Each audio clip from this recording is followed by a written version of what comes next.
Hello, good day po mga lods. Ayan po. Tatapalan na po natin yung butas na dianaanan ng PVC tube para malagyan na ng wire galing sa switch papunta sa ilaw.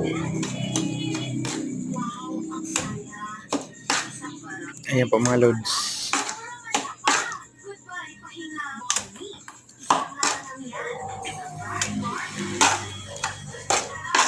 Halo-halo ng simento para kumatas, para paghagis dikit na dikit. Ayan po mga lods. Halo ulit para kumatas. Ayan, tahagis para dikit na dikit yung hinalong simento. Maraming salamat po mga lods sa panonood ng aking maikling video at huwag kalimutan mag-like at i-share ang aking video. Salamat po.